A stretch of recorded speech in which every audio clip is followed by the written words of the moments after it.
বারসানা দর্শন হয়ে গেছে। এখান থেকে আমরা এবার যাব গোবর্ধন পরিক্রমায়। পায়ে হেঁটে 21 কিলোমিটার করার খুব ইচ্ছে ছিল, কিন্তু সেসব শুনে তন্ময় বলেছে এখান থেকেই পত্রপাঠ ও চলে যাবে আমাকে রেখে, তাই আমি আর তর্ক করছি না, গাড়ি করেই পরিক্রমা হবে।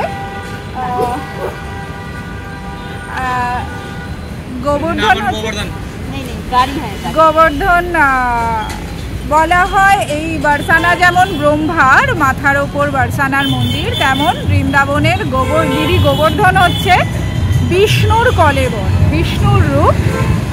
এই জন্য এখানে অনেক উদর বলে আমি ভেবেছিলাম, কেননা এটা বোধ হয় বিবেকানন্দ মহারাজ মানে বপু বলেছিল, আমি জানি মানে হচ্ছে সরু।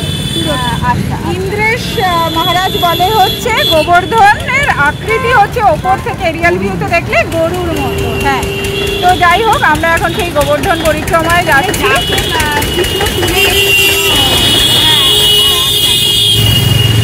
তো দেখা যাক কতদূর কি হয় ওখানে।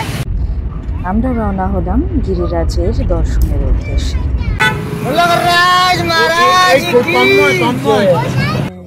রাস্তায় ফলের দোকান দেখতে পেয়ে আমি নেমে পড়লাম কলা কিনতে।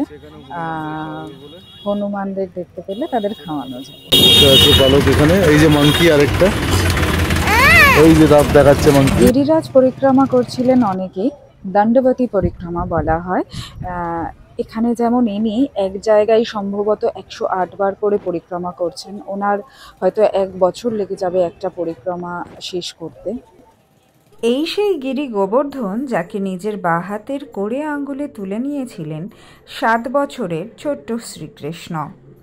সেবার ইন্দ্র রুষ্ট হয়ে ভয়ঙ্কর মুষলধার বৃষ্টি শুরু করলো, আর সেই বৃষ্টির হাত থেকে বৃন্দাবনবাসীদের বাঁচাতে এই গিরিরাজকে নিজের বাঁ হাতের কোড়ে আঙ্গুলে তুলে নিয়েছিলেন শ্রীকৃষ্ণ।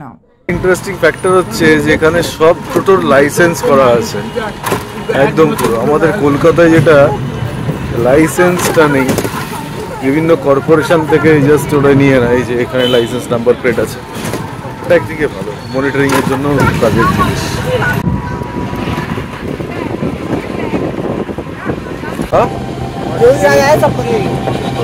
काम किया उसने बहुत।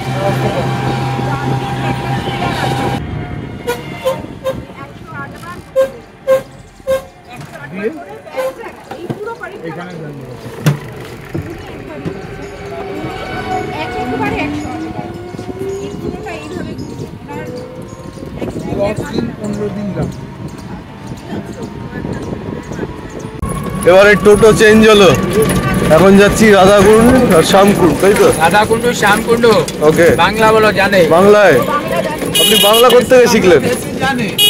এখানে बंगाली बहुत रहता है। ओ बहुत आता है बंगाली बहुत। अभी आप लोग राधाकुंड में जाओगे ना, आपको बंगाली दिखाई देंगे। ओके, अच्छा गल्पটা একটু বলে দাও রাধাকুণ্ড শ্যামকুণ্ড। यहाँ का हिस्ट्री थोड़ा बोल दीजिए। राधाकुंड श्यामकुंड है, हाँ, यहाँ पे जुगल जोड़ी है। राधा रानी अपना कंगन से कुंड बना, वो उसका नाम है कंगन कुंड। ओके, ये आ रहे हैं जो बंगाली है, बंगाली भी यही पढ़ रहे हैं कलकत्ता से आए। ये बंगाली है। ये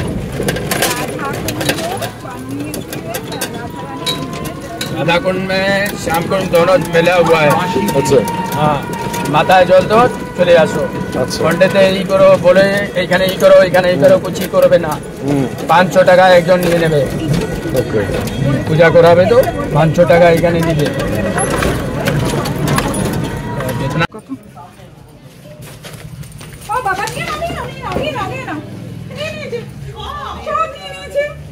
আমি না ভাবছি এরকম করছে কেন, পুরো কলা নিয়ে গেছে।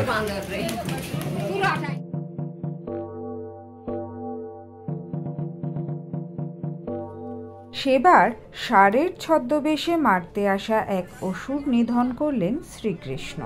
কিন্তু রাধারানী ভারী দুঃখ পেলেন, কারণ সে অসুর জাতে ব্রাহ্মণ ছিল। ফলে তিনি কৃষ্ণকে বললেন, ব্রহ্ম হত্যার পাপ থেকে মুক্ত হতে হলে বিভিন্ন তীর্থের জলে অবগাহন করতে হবে। তখন শ্রীকৃষ্ণ সমস্ত তীর্থের জল নিয়ে তৈরি করলেন শ্যামকুণ্ড। আর ঠিক তার উল্টো দিকেই রাধারানী নিজের হাতে তৈরি করলেন রাধাকুণ্ড।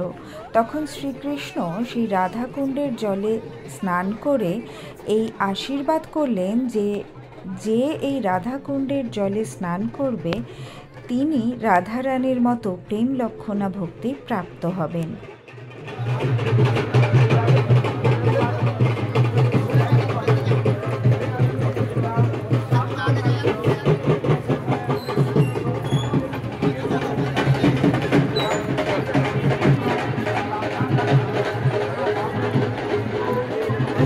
সংঘমিত্রার থেকে কলা যে নিয়ে গেছিল সে ওয়েট করছে, সবাই কলা খেয়েছে, সবাইকে দিয়ে খেয়েছে, হেভি মজা করে খেয়েছে। এটা হচ্ছে কুসুম সরোবর যেখানে আমরা এসেছি। কুসুম সরোবর হচ্ছে রাধা কৃষ্ণের অত্যন্ত প্রিয় একটি জায়গা। বলা হয় এখানেই রাধারানী ফুল তুলতে আসতেন সখীদের সঙ্গে। আরে এখানে ফুচকা। কুসুম সরোবরের ঠিক সামনেই বসেছিল ফুচকাওয়ালা। আমরা সবাই নেমে পড়লাম ফুচকা খেতে। ফুচকার সব আলাদা আলাদা জল। এটা হচ্ছে জলজিরা পানি, খট্টা মিঠা পানি, পুদিনা পানি, আর ওটা হিং পানি। আখের রস হচ্ছে এখানে, কিন্তু সেই জেনারেটরে চলছে, জেনারেটরে পপ করে পাম্প পাম্প করছে আর ওখান দিয়ে আখের রস হয়ে বেরোচ্ছে। মূলো খাচ্ছি, শুধু আমরা মূলো খাচ্ছি না, আরেকজনও মূলো খাচ্ছে। শোনা যায় নন্দ বাবার নাকি 9 লাখ গরু ছিল, তারা নাকি সেরকমই তেজি এবং প্রাণোচ্ছল ছিল।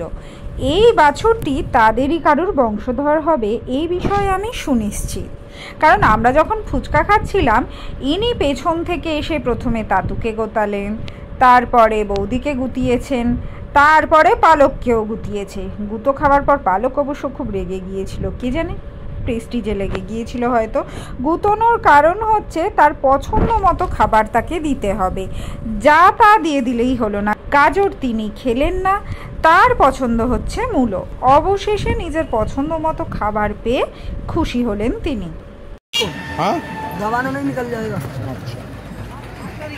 প্রেস করতে বারণ করেছে। টেস্ট করিনি, এমনি রস পড়ছে চাটনি।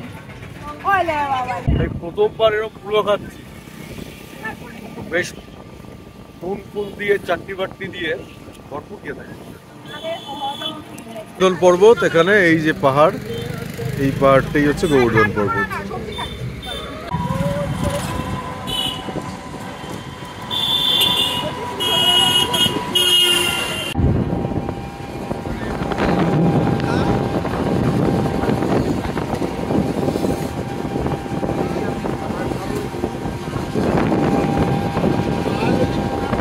चीज अच्छा है, मतलब रास्ते में गाछ है लेकिन उसको काटा नहीं है ना। ओके, राजस्थान आएगा आगे। हाँ राजस्थान सीमा सब चालू हो जाएगी यहाँ से। राजस्थान सीमा चालू, यहाँ से রাজস্থানে ঢুকলাম এবার। গল্প করতে করতে আমরা ঢুকে পড়েছি রাজস্থানের জ্যোতিপুরায়। এখানে রয়েছে পুচরিকা লোঠা মন্দির। বলা হয় এখানে পুচরিকা লোঠার বিগ্রহ রূপে শ্রীকৃষ্ণের জন্য সেই অনন্তকাল থেকে অপেক্ষা করছেন হনুমানজি।